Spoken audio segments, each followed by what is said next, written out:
pasado lunes en horas de la tarde, tipo 3 de la tarde, él estaba sentado en la terraza de un vecino muy allegado. Ahí se colocaban a jugar parque en horas de la tarde.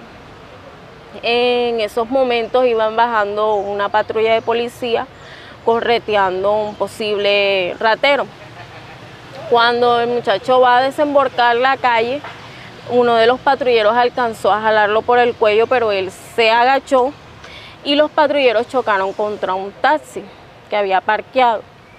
Cuando ellos caen, que al ver que no les prendía la moto, el muchacho se devolvió a correr hacia los lados donde estaba mi papá. El policía, el parrillero, empezó a disparar y uno de los disparos impactó en la pierna izquierda de mi papá y también hirieron al muchacho que iban correteando. Los mismos policías se encargaron de llevarlo a la clínica San Ignacio. Bueno, primeramente le prestaron las primeras atención de urgencia. Pasó el día lunes toda la noche allá. Los policías, pues, ellos los dejaron allá y se fueron. No respondieron más, no dieron más la cara ni nada. Mi papá ayer en horas de la mañana yo le fui a gestionar en Salud Total el inconveniente que tenía de la afiliación porque él aparecía como suspendido por mora. Allá me hicieron la gestión, pero tenía que esperar unos días hábiles para que eso apareciera reflejado en el sistema. De igual manera ellos me dieron un número de radicado para que yo lo entregara a la clínica y que la clínica me podía gestionar lo del SISBEN, porque tampoco tenía SISBEN. En esos momentos unos familiares míos se estaban movilizando, trabaja un primo mío con la alcaldía.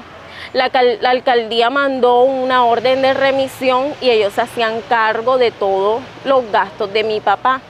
Llamaron en más de 4 ocasiones y la clínica hizo caso omiso a eso. ¿Qué sucedió? Que cuando yo regreso de Salud Total pues ya entregar lo del radicado y todo, de que ya eso estaba en proceso para que lo trasladaran de contributivo a subsidiado. Desde las 10 de la mañana a mi papá se le terminó el suero. No lo hidrataron más, no le colocaron más medicamento. Mi papá empezó a rabiar de una pierna, de la pierna, pues, y la pierna empezó a colocarse morada porque estaba y no podía ir, o sea, le daban ganas de orinar, pero estaba haciendo retención de líquido. Tipo 1:30 para 2 lo volvió a ver la doctora. Ella lo había visto en horas de la mañana y había dicho que ya no era necesario que le hicieran cirugía porque lo que le había comprometido era solo el músculo. Ella, como le habían comprimido mucho la pierna con el vendaje, ella dijo, bueno, le voy a retirar el vendaje y le voy a dejar la herida abierta. Le voy a mandar medicamentos, antibióticos y analgésicos y una radiografía, unas placas de la pierna y una ecografía de partes blandas. Esas ecografías se las hacen tipo 4:30, 5 de la tarde. Cuando ya me den el resultado de esos exámenes, yo miro de acuerdo a los resultados, lo remito para hospitalización porque él estaba todavía como en urgencia. Él me dijo, a base de los resultados de las placas, yo lo remito a hospitalización. Listo, hasta ahí iba todo bien. Le mandaron a colocar una sonda. Mi cuñada gestionó, demoraron casi media hora para colocarle la sonda. Luego le tomaron la presión porque él sentía mucho calor. La presión la tenía en lo normal. La doctora dijo de que los medicamentos tocaba colocarlo a las 4 de la tarde, pero al ver que mi papá estaba rabiando le dijo a uno de los enfermeros que se lo colocaran a las 3 de la tarde. Eran las 3:15 y yo me acerqué al cubículo de enfermería para que por favor le suministraran los medicamentos a mi papá. El muchacho me dijo que ya iba a hacer esa gestión. Yo me fui a hablar con la trabajadora social y a gestionar en admisión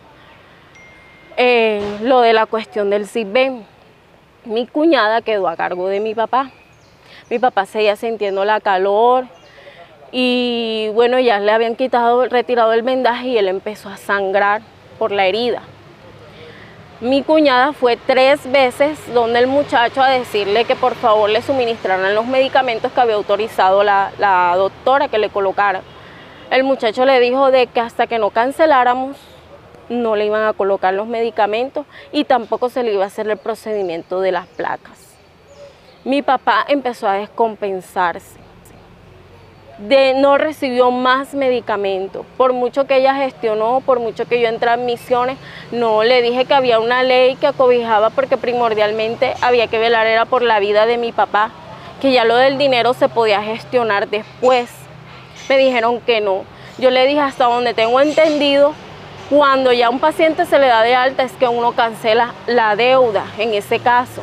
De igual la Secretaría de Salud se está haciendo a cargo de los gastos de mi papá. No, que Secretaría de Salud no ha dado ninguna respuesta ni nada. Y hasta que ellos no den respuesta, nosotros no le podemos realizar más procedimientos, a menos que paguen. Cuando yo quise regresar hasta donde mi papá, ya mi papá estaba todo pálido y seguía botando sangre. Le dije que por favor le hicieran o le colocaran algún medicamento, por lo menos no quisieron. Ya en últimas pagamos 250.000 pesos y dijimos que nos dieran la remisión, no salida voluntaria, sino remisión para pasarlo a otro lugar, en ese caso al hospital de Barranquilla. Nos dijeron de que no, que nos iban a dar era salida voluntaria y tuvieron a mi papá 10 minutos sentados en una silla de ruedas y no nos dieron historia clínica ni nos dieron ningún papel. Yo luego después el portero dijo, ya le entregamos a su paciente ya, si se lo quieren llevar váyanse porque ya no tienen nada que hacer aquí. Después yo pude ingresar como pude, me volé y les pedí de que me entregaran siquiera la historia clínica de mi papá que la necesitaba.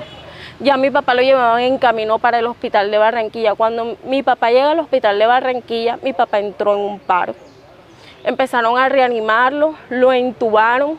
El médico que lo recibió me llamó y me dijo de que mi papá estaba mal, que por qué lo sacamos así, que ellos sí o sí tenían que atenderlo. Que bueno, firmé unas órdenes para que lo operaran de urgencia por la pierna, pero no lo iban a operar hasta no estabilizarle la presión. Mi papá nunca volvió en sí, nunca más dio presión y mi papá le dio otro paro respiratorio y murió. Yo necesito que se haga justicia, porque mi papá no debía morir de esa manera. Yo a donde tenga que ir, si tengo que ir hasta donde el mismo gobernador, hasta donde el alcalde, donde tenga que ir, pero yo necesito que se haga justicia de parte de la policía y de parte de la clínica. ¿Culpa a la clínica San Ignacio? De ambas partes. La policía porque ellos no me han dado frente. Aún no he visto ni un solo policía que me dé la cara. Por lo menos hacerse responsable de lo que hicieron. Porque las vainas y todo lo tenemos y es de la policía. El presunto ratero no tenía armamento. Los que dispararon fueron los policías. ¿Su papá cómo era? ¿Cómo lo recuerda? Mi papá era una persona con un corazón demasiado grande. Todo el barrio puede dar fe de eso. Nadie esperaba que mi papá fuera a morir así de esa manera porque no se lo merecía. En realidad no se lo merecía y nosotros tenemos todas las pruebas contundentes, tenemos video, tenemos todo lo tenemos y lo vamos a suministrar hasta que hagan justicia por la muerte de mi papá. Porque eso fue, aparte de irresponsabilidad de un policía, fue negligencia médica. ¿Qué estaba haciendo en ese momento su papá ahí? Mi papá estaba ahí donde un amigo, un vecino muy allegado, él siempre llegaba en horas de la tarde ahí a tomarse un tinto con él o a jugar parque con él. ¿Eso en qué barrio fue exactamente? Santo Domingo. Santo Domingo, ¿A qué el hora? lunes en la tarde. El lunes en la tarde. ¿Cuál es la dirección exacta? Esa es la